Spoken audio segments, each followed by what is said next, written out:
Bonjour les amis. Alors voilà, on se retrouve tous dans la même situation de confinement.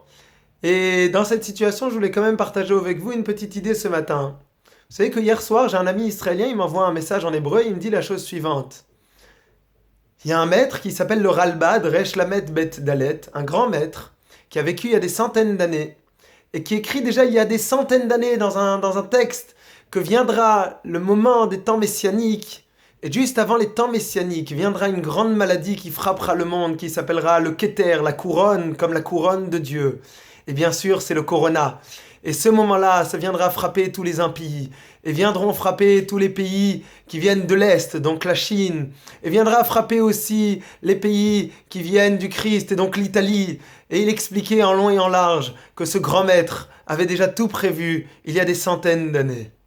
Bon, sauf que moi, au debout de la deuxième ligne, j'avais déjà compris que ce grand maître, le Ralbad, bien, c'est un grand maître mais qui n'existe pas.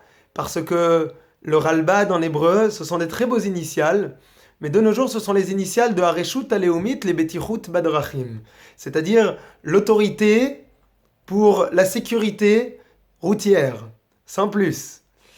Sauf que l'histoire ne se finit pas là.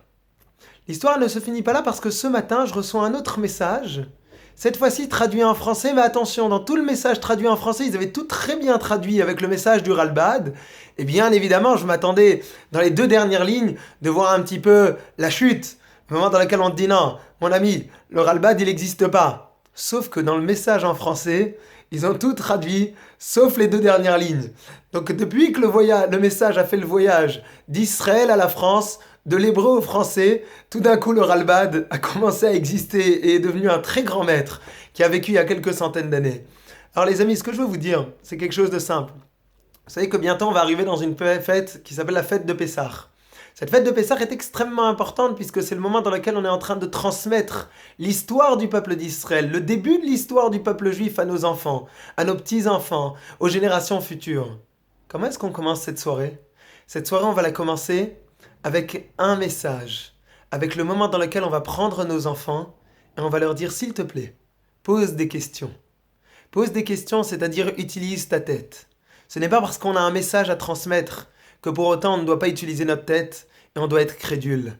Un maître disait que le 11e des commandements, c'est ne sois pas bête, ne sois pas idiot. Alors rappelons-nous qu'on a chaque fois besoin de se poser des questions.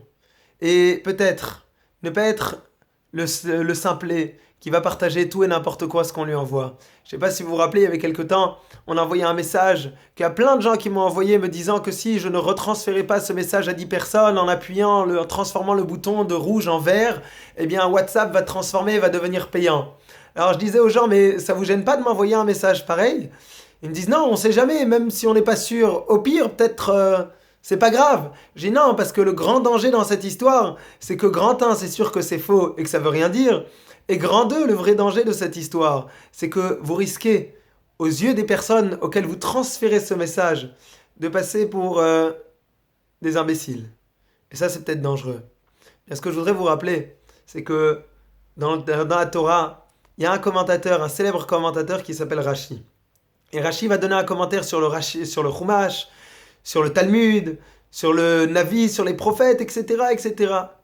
Et chaque fois, quand on était à la yeshiva, on étudiait, et nos rabbins nous disaient, écoutez les amis, avant de regarder Rashi, déjà essayez de comprendre avec Roshi, avec votre tête.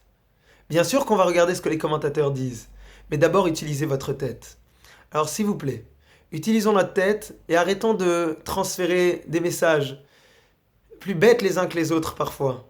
Alors quand c'est une blague, c'est sûr certain que ça fait sourire et c'est bien. Mais parfois il y a certains messages qui ne sont qu'une grande blague, mais qui aux yeux de beaucoup peuvent se transformer comme un message vrai. Ça peut créer de la panique, et ça peut surtout risquer de transformer le judaïsme en une grande blague. En quelque chose qui n'a rien de sérieux, peut raconter tout et n'importe quoi. Dès que vous demandez une source, il n'y en a plus parce que le texte n'existe pas. Et ça, je pense, c'est un réel danger. Alors, s'il vous plaît, soyons forts pendant ce moment. Essayons de rire, mais d'expliquer aux autres quand on est en train de rire. Et de ne pas commencer à créer des à ce qui paraît, et des je vous dis, et des à ce qui paraît, j'ai entendu de tel rabbin, et de tel rabbin, que demain matin, et qu'on l'avait déjà dit, et tout ce genre de messages qui ne sont là, malheureusement, que pour abîmer et pas pour construire. En attendant, je vous souhaite une excellente journée et à demain.